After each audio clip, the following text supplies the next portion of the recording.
ಎಲ್ಲಿ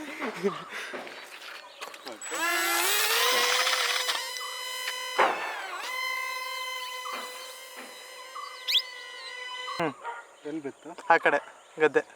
tractor hi friends, welcome to Kannada tech. ನಾನು ಮಂಜುನಾಥ್. ಇವತ್ತಿನ ವಿಡಿಯೋದಲ್ಲಿ ಏನು ನೋಡ್ತೀವಿ ಅಂದರೆ, ವಾವ್, ಏರೋಪ್ಲೇನ್. ಸೊ ಯಾರು ಇದನ್ನು ಕಳಿಸ್ಕೊಟ್ರು ಅಂತ ನೋಡೋದಾದ್ರೆ daddydrones.in ಅಂತ ಒಂದು ವೆಬ್ಸೈಟಿಂದ ಈ ಒಂದು ಏರೋಪ್ಲೇನ್ಸನ್ನು ರಿವ್ಯೂಗೋಸ್ಕರ ತರಿಸ್ಕೊಂಡಿದ್ದೀವಿ. ಸೊ ಹಾಗಾದರೆ ಇದನ್ನು ಅನ್ಬಾಕ್ಸ್ ಮಾಡಿ ಪ್ರಾಡಕ್ಟ್ ನೋಡೋಕ್ಕೆ ಹೇಗಿದೆ, ಪ್ರಾಡಕ್ಟ್ನ ಕ್ವಾಲಿಟಿ ಹೇಗಿದೆ, ಮತ್ತು ಈ ಒಂದು ಪ್ರಾಡಕ್ಟ್ನ ಪ್ರೈಸ್ ಏನು, ಚೆನ್ನಾಗಿ ಹಾರುತ್ತೋ ಇಲ್ವೋ, ಆ ಒಂದು ದಿನದ ಬಗ್ಗೆ ನಾನು ವೆಯ್ಟ್ ಮಾಡ್ತಾ ಇದ್ದೀನಿ ಹೇಳಲಿಕ್ಕೆ. ಸೊ ಕಂಟಿನ್ಯೂ ಮಾಡೋಣ. ಸೊ ಈ ಒಂದು ಬಾಕ್ಸ್ ನೋಡೋಕ್ಕೆ ಈ ರೀತಿ ಇದೆ. ಇಲ್ಲಿ 2.4 ಗಿಗಾಟ್ಸ್ನ ಒಂದು ಸ್ಪೀಡನ್ನು ಕೊಟ್ಟಿದ್ದಾರೆ. ಸೊ ಹಾಗಾದರೆ ನಾವು ಓಪನ್ ಮಾಡೋಣ. ಆ್ಯಂಡ್ ಇದು ಈ ಥರ ಡಿಫ್ರೆಂಟ್ ಕಲರ್ ವೇರಿಯಂಟಲ್ಲೂ ಬರುತ್ತೆ, ಗ್ರೀನು, ಬ್ಲೂ ಮತ್ತು ಯೆಲ್ಲೋ, ರೆಡ್. ಸೊ ಈ ರೀತಿ ಎಲ್ಲ ಇದೆ. ಸೊ ರಿಮೋಟ್ ನೋಡೋಕ್ಕೆ ಈ ರೀತಿ ಇರುತ್ತೆ. ಓಪನ್ ಮಾಡಿ ನೋಡ್ಬಿಡೋಣ.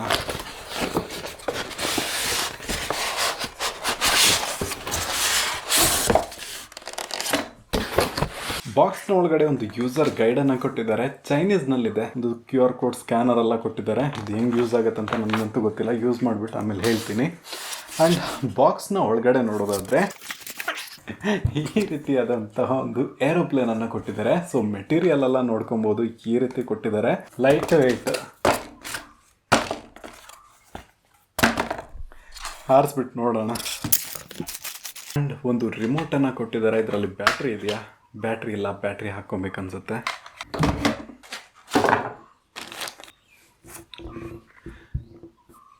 ಇಲ್ಲಿ ಫ್ಲೈಟ್ನ ಮುಂದ್ಗಡೆ ಹಾಕೋಕ್ಕೆ ಒಂದು ಮೆಟೀರಿಯಲನ್ನು ಕೊಟ್ಟಿದ್ದಾರೆ.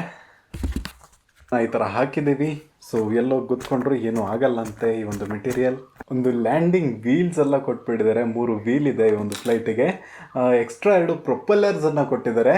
ಸೊ ಬೇರೆ ಬೇರೆ ಕಲರಿಂದ ಹಾಕ್ಬಿಟ್ಟಿದ್ದಾರೆ. ಇಲ್ಲಿ ಆಲ್ರೆಡಿ ಬ್ಲ್ಯಾಕ್ ಆ್ಯಂಡ್ ವೈಟಿಂದ ಹಾಕ್ಬಿಟ್ಟಿದ್ದಾರೆ. ಸೊ ಇರಲಿ, ಪರವಾಗಿಲ್ಲ, ಹಾಗೆ ಆಮೇಲೆ ನೋಡ್ಕೊಳ್ಳೋಣ. ಮತ್ತು ಪ್ರೊಪೆಲ್ಲರ್ ಗಾರ್ಡನ್ನು ಕೊಟ್ಟಿದ್ದಾರೆ. ಮತ್ತು ಮೇಲೆ ಸಿಕ್ಸುವಂತಹ ರೆಕ್ಕೆಗಳನ್ನು ಕೊಟ್ಟಿದ್ದಾರೆ. ಇದಕ್ಕೇನಂತಾರಂತ ನನಗೆ ಗೊತ್ತಿಲ್ಲ. ಸಿಕ್ಸೋಣ.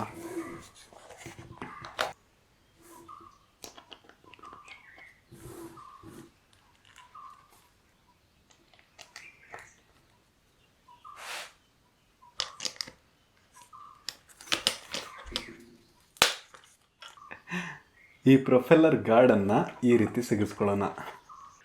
ಸೊ ಈ ಒಂದು ಬ್ಯಾಟ್ರಿಯನ್ನು ಚಾರ್ಜರ್ಗೆ ಕನೆಕ್ಟ್ ಮಾಡಿಬಿಟ್ಟು, ಇದೇ ಚಾರ್ಜರು, ಇದನ್ನು ತೊಗೊಂಡೋಗಿ ನಮ್ಮ ಚಾರ್ಜರಿಗೆ ಸಿಗಿಸ್ಬೇಕು. ಈ ಕನ್ವರ್ಟರಿಗೆ ಸಿಗಿಸ್ಬಿಟ್ಟು ಚಾರ್ಜ್ ಮಾಡಿದ್ದೀನಿ ಸ್ವಲ್ಪ ಹೊತ್ತು.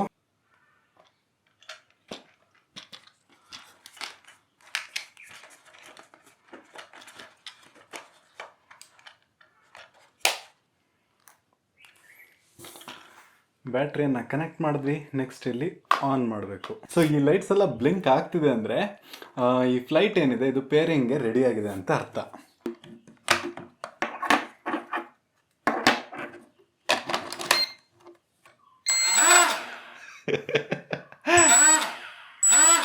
ಸೊ ಇಲ್ಲಿ ಕೊಟ್ಟಿರೋ ಕಂಟ್ರೋಲ್ ಹೇಗೆ ಅಂತ ನೋಡೋದಾದರೆ, ಇದನ್ನು ಮುಂದೆ ಮಾತ್ರ ಫ್ಲೈಟ್ ಮುಂದಕ್ಕೆ ಹೋಗುತ್ತೆ. ಆ್ಯಂಡ್ ಫ್ಯಾನ್ಸ್ ಎಲ್ಲ ಸೂಪರ್ ಫಾಸ್ಟ್ ಆಗಿದೆ. ಆ್ಯಂಡ್ ಇದೇನು ಅಂದರೆ may be left right control ಮಾಡೋದು ಅನ್ಸುತ್ತೆ. ನೋಡಿ, ನಾನು ಸುಮ್ಮನೆ ಇಟ್ಕೊಂಡಿರ್ತೀನಿ.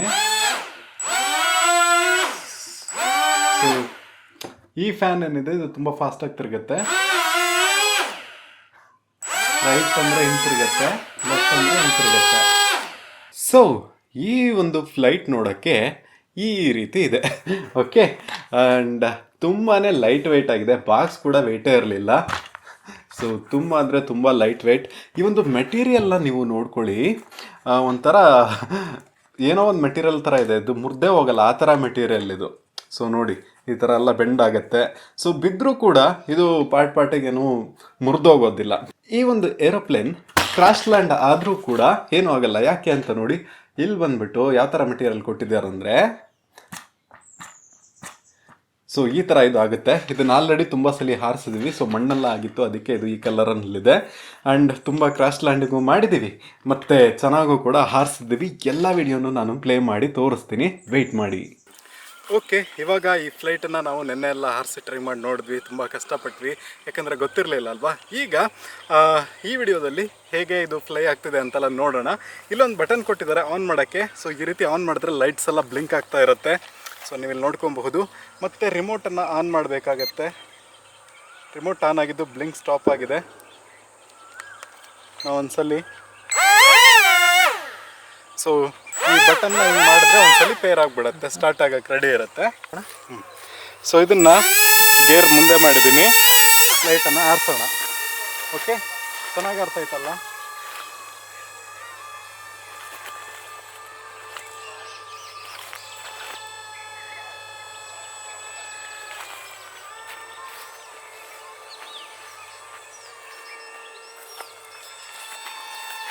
ನೋಡಿ ಚೆನ್ನಾಗಿ ಅರ್ಥ ಇದೆ ಅಂತ ನಮ್ಮ ತಲೆಗೆಲ್ಲ ಹೋಗುತ್ತೆ. ಸ್ವಲ್ಪ ಡೌನ್ ಮಾಡೋಣ.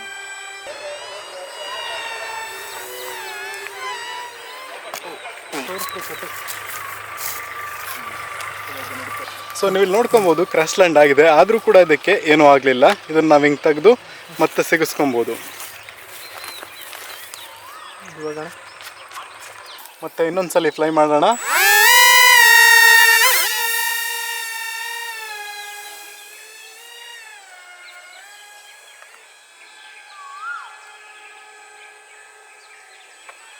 ಹಿಂಗೆ ಕರ್ಕೊಳ್ತಾನೆ ಕೆಳಗೆ. ಕೇಳೋಣ ಅಲ್ಲಿ ಫ್ಲೈಟ್.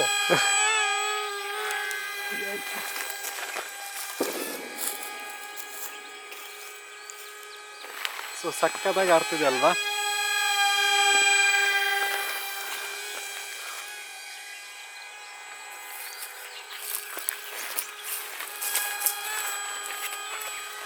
ಕೇಳೋಣ ಇವಾಗ.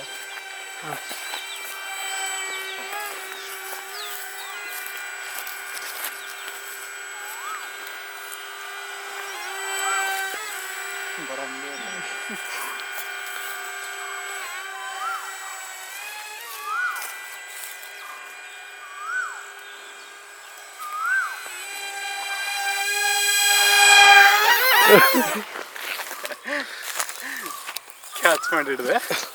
ಕಿರಣ ಹಾರಿಸ್ತಾನೆ ಇವಾಗ.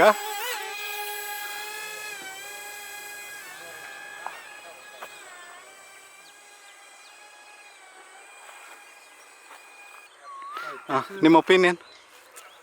ಸ್ವಲ್ಪ ಡಿಫಿಕಲ್ಟು, ಸ್ವಲ್ಪ ಅಭ್ಯಾಸ ಆಗತ್ತಂಕ. ಓಕೆ, ನೆಕ್ಸ್ಟ್ ಅಟೆಂಪ್ಟ್ ಕಿರಣಂದು. Light is gone.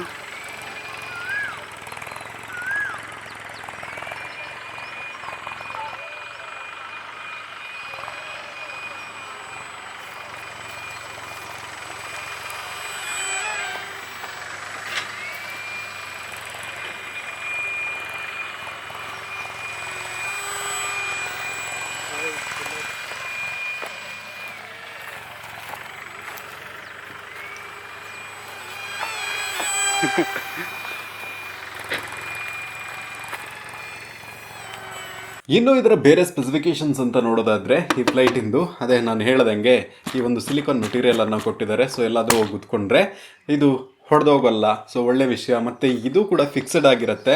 ಇದು ಕೂಡ ಬೆಂಡ್ ಆದರೂ ಕೂಡ ಈ ಒಂದು ಮೆಟೀರಿಯಲ್ ಏನಿದೆ ಇದು ಒಡೆದೋಗಲ್ಲ. ಸೊ ಅದು ಕೂಡ ಒಳ್ಳೆ ವಿಷಯ.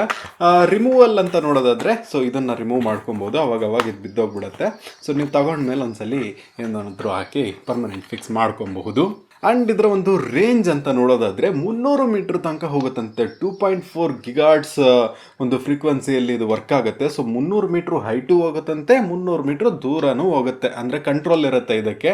ಅದ್ರ ಮೇಲೆ ನೀವು ದೂರ ಹೋದ್ರೆ ಅಂದರೆ ಕಂಟ್ರೋಲ್ ಇರಲ್ಲ, ವಾಪಸ್ ಬರಲ್ಲ, ನೀವು ಓಡಾಗಿ ತಗೊಂಬರ್ಬೇಕಾಗತ್ತೆ. ಯಾಕಂದರೆ ಇದೆಲ್ಲ ಎಕ್ಸ್ಪೀರಿಯನ್ಸ್ ಮೇಲೆ ಹೇಳ್ತಾ ಇದ್ದೀನಿ. ಸೊ ಇದರಲ್ಲಿ ಸ್ಮಾರ್ಟ್ ಜೈರೋಸ್ಕೋಪಿಕ್ ಸೆನ್ಸರ್ ಎಲ್ಲ ಇದೆಯಂತೆ. ಅದೆಲ್ಲಿದಂತ ನನಗೆ ಗೊತ್ತಿಲ್ಲ. ಸೊ ಅದು ಬ್ಯಾಲೆನ್ಸ್ ಮಾಡೋಕ್ಕೆ ಯೂಸ್ ಮಾಡುತ್ತಂತೆ. ಸೊ ಒಳ್ಳೆ ಬ್ಯಾಲೆನ್ಸಿಂಗ್ ಇರುತ್ತೆ. ಸೊ ನೀವೀಗ ನೋಡ್ತಾ ಇರೋಂಗೆ ಈ ಫ್ಲೈಟ್ ನಾನು ಹಾರ್ಸೋಕ್ಕೆ ಕಲೀಲಿಕ್ಕೆ ತುಂಬ ಟ್ರೈ ಆಯಿತು. ಫಸ್ಟ್ ಟೈಮ್ ಹಾರಿಸ್ದೆ, ಅದು ಬಿತ್ತು. ಒಂದು ಗೋಡೆಗೆ ಹೋಗಿ ಕುತ್ಕೊಂತು, ಒಂದು ಮರಕ್ಕೆ ಹೋಗಿ ಕುತ್ಕೊಂತು, ಒಂದು ಸ್ಕೂಟಿಯಲ್ಲಿ ಹೋಗಿ ಕುತ್ಕೊಂತು. ಆ ಥರ ಸುಮಾರು ಸಲ ನಾನು ಬೀಳಿಸಿದ್ದೀನಿ. ಆದರೆ ಒಂದು ದಿನ ಅದು ಹಾರಿತು. ಎಷ್ಟು ಖುಷಿ ಆಯಿತು ಅಂದರೆ ನಾನೇ ರೆಕ್ಕೆ ಕಟ್ಟಿ ಹಾರುವಷ್ಟು ಖುಷಿ ಆಯಿತು. ಸೊ ಕೊನೆಗೂ ಇದನ್ನು ಹಾರಿಸೋದನ್ನು ನಾನು ಕಲ್ತ್ಕೊಂಡೆ. ಏನೂ ಇಲ್ಲ, ನಾನೇನು ಮಾಡ್ತಿದ್ದೆ ಅಂದರೆ ಈ ಗೇರ್ ಇದೆ ಅಲ್ವಾ, ಇದನ್ನು ಸೈ ಅಂತ ಮೇಲೆ ಎತ್ಬಿಡ್ತಿದ್ದೆ. So that was a mistake. ನಾನೇನು ಮಾಡಿದೆ, ನೆಕ್ಸ್ಟ್ ಹೋಗ್ತಾ ಹೋಗ್ತಾ ಕಲಿತಾ ಈ ಸ್ವಲ್ಪ ಅರ್ಧಕ್ಕೆ ಇಟ್ಕೊಂಡೆ, ಆಮೇಲೆ ಎತ್ತಾಕಿದೆ, ಆಮೇಲೆ ಚೆನ್ನಾಗಿ ಫ್ಲೈ ಆಯಿತು. ಏನಿಲ್ಲ, ಎಷ್ಟು ಸ್ಪೀಡ್ ಹೋಗ್ತೀವೋ ಅಷ್ಟು ಕಂಟ್ರೋಲ್ ಇರಲ್ಲ, ಸ್ಪೀಡ್ ಕಿಲ್ಸ್. ಸೊ ಅದಕ್ಕೋಸ್ಕರ ಸ್ಪೀಡ್ನ ಕಡಿಮೆ ಮಾಡ್ಕೊಳ್ಳಿ, ಮತ್ತು ಏನೇ ಇದ್ರೂ ಸ್ಲೈಟಾಗಿ ಮಾಡಿದ್ರೆ ಸಾಕು, ಎಲ್ಲ ಚೆನ್ನಾಗಿ ವರ್ಕ್ ಆಗ್ತಾ ಇದೆ. ಮತ್ತು ನಾನು ಮಾತ್ರ ಹಾರಿಸಿಲ್ಲ, ಕಿರಣನು ಕೂಡ ಹಾರಿಸ್ದ. ಸೊ ನನಗೆ ಗಿಂಬಲ್ ಎಲ್ಲ ಇಟ್ಕೊಂಡು ಸಪೋರ್ಟ್ ಕೂಡ ಮಾಡ್ದೆ ನಾನು ಹಾರಿಸುವಾಗ. ಮತ್ತು ಅವನು ಕೂಡ ರೆಕಾರ್ಡ್ ಮಾಡಿದ್ದೀನಿ ವಿಡಿಯೋ, ಅವ್ನು ಹಾರಿಸೋದೆಲ್ಲ ಹೇಗಿದೆ ಅಂತ. ಅವ್ನು ನನಗಿಂತ ಸ್ವಲ್ಪ ಎಕ್ಸ್ಟ್ರಾರ್ಡಿನರಿ ಆ ಥರ ಎಲ್ಲ ಫ್ಲೈ ಮಾಡ್ದೆ. ಸೊ ಇಬ್ಬರಿಗೂ ಈ ಒಂದು ಡ್ರೋನ್ ಇಷ್ಟ ಆಯಿತು. ಇನ್ನೊಂದು ಸ್ವಲ್ಪ ಕಲಿಯೋದಿದೆ, ಕಲ್ತ್ಬಿಟ್ಟು ನೋಡೋಣ ಏನೆಲ್ಲ ಮಾಡ್ತೀವಿ ಅಂತ. ಮತ್ತು ಇನ್ನೊಂದು ವಿಷಯ ಗೊತ್ತಾ, ಇಲ್ಲಿ ಒಂದು ಕ್ಯಾಮ್ರಾ ಹಾಕೋ ಕೂಡ ಪೋರ್ಟ್ ಕೊಟ್ಟಿದ್ದಾರೆ, ಆ ಕ್ಯಾಮ್ರಾ ಇದಕ್ಕಿಲ್ಲ. ಸೊ ಇದಿದ್ರೆ ಸ್ವಲ್ಪ ಚೆನ್ನಾಗಿರ್ತಿತ್ತು, ನಾವು ಟ್ರೈ ಮಾಡಿ ನೋಡ್ಬೋದಾಗಿತ್ತು. ಎಲ್ಲವಕ್ಕೆ ಈ ಒಂದು ಫೈಟರ್ ಏರ್ಪ್ಲೇನ್, ಸೊ ಏರ್ಪ್ಲೇನ್ ಅಲ್ಲ, ಮಕ್ಕಳ ಗೊಂಬೆ, ಟಾಯ್ ಏರ್ಪ್ಲೇನ್. ಸೊ ಇದರ ಒಂದು ಪ್ರೈಸ್ ರೇಂಜ್ ಎಷ್ಟಿದೆ ಅಂತ ನೋಡೋದಾದರೆ, ಅಮೆಝಾನೆಲ್ಲ ನೀವು ಪರ್ಚೇಸ್ ಮಾಡೋದಾದರೆ 10,000 ಸಮಥಿಂಗ್ ಬರುತ್ತೆ. daddydrones.in ನೀವು ಪರ್ಚೇಸ್ ಮಾಡಿದ್ರೆ, ಲಿಂಕು ನಾನು ಡಿಸ್ಕ್ರಿಪ್ಷನಲ್ಲಿ ಕೊಟ್ಟಿರ್ತೀನಿ, 4,500 ಆಗುತ್ತೆ. ಸೊ ಅಷ್ಟು ಪ್ರೈಸ್ ಜಾಸ್ತಿ ಇದೆ ನನಗನ್ನಿಸ್ದಂಗೆ. ಆ್ಯಂಡ್ ಯಾರಿಗಾದರೂ ಗಿಫ್ಟ್ ಕೊಡೋದಿದ್ರೆ ಇಂಥದ್ದನ್ನು ಕೊಡಬಹುದು ಮಕ್ಕಳಿಗೆ, ಚೆನ್ನಾಗಿರುತ್ತೆ ಅವರಿಗೆ ಆಟಾಡೋಕ್ಕೆ. ಮಕ್ಕಳಿಗೆಲ್ಲ ನನಗೆ ತುಂಬ ಇಷ್ಟ ಆಯಿತು ಇದ್ರ ಜೊತೆಗೆ ಆಟಾಡೋಕ್ಕೆ. ಮತ್ತು ಏನಂದರೆ, ನಮ್ಮ ಶಿವಮೊಗ್ಗದಲ್ಲಿ ಏರ್ಪೋರ್ಟ್ ರೆಡಿ ಆಗ್ತಾ ಇದೆ, ಹೋಗಿ ರನ್ವೇನಲ್ಲಿ ಹಾರ್ಸ್ ನೋಡೋಣ ಅಂತ. ಏನು ಮಾಡೋಕ್ಕಾಗತ್ತೆ, ಒಂದು ಆಸೆ ಅಷ್ಟೇ. ಆಮೇಲೆ ಕಡದಲ್ಲಿ ಓಡಿಸ್ಕೊಳ್ಳೋದು ಬಿಡೋದು. ಓಕೆ, ನಿಮಗೆ ಈ ವಿಡಿಯೋ ಏನು ಅನ್ನಿಸ್ತು ಅಂತ ಕಮೆಂಟ್ ಬಾಕ್ಸಲ್ಲಿ ತಿಳಿಸಿ. ವಿಡಿಯೋ ಇಷ್ಟ ಆಗಿದ್ರೆ, ಸ್ವಲ್ಪ ಚೆನ್ನಾಗಿದ್ದಿದ್ರೆ, ಅಂದರೆ ನಮಗೆಲ್ಲ ಇಷ್ಟ ಇತ್ತಲ್ಲ ಚಿಕ್ಕ ವಯಸ್ಸಲ್ಲಿ ಇರ್ತದೆಲ್ಲ ತಗೊಬೇಕು ಅಂತ, ಯಾರು ತಾನೇ ನನಗೆ ತಕ್ಕೊಟ್ರು. ಆ್ಯಂಡ್ ಅದೇ ವಿಡಿಯೋ ಇಷ್ಟ ಆಗಿದ್ರೆ ಲೈಕ್ ಮಾಡಿ, ಎಲ್ಲ 90s ಕಿಡ್ಸ್ಗೂ ಶೇರ್ ಮಾಡಿ. ಓಕೆ, ನೀವು ಕನ್ನಡ ಟೆಕ್ ಚಾನಲ್ಗೆ ಸಬ್ಸ್ಕ್ರೈಬ್ ಮಾಡ್ಕೊಂಡಿಲ್ಲ ಅಂದರೆ ಸಬ್ಸ್ಕ್ರೈಬ್ ಮಾಡಿಕೊಂಡು ಪಕ್ಕದಲ್ಲಿರುವ ಬೆಲ್ ಬಟನನ್ನು ಕ್ಲಿಕ್ ಮಾಡ್ಕೊಳ್ಳಿ. ಇವತ್ತಿನ ವಿಡಿಯೋದಲ್ಲಿ ಇಷ್ಟನ್ನ. Thank you for watching and Jai Hind.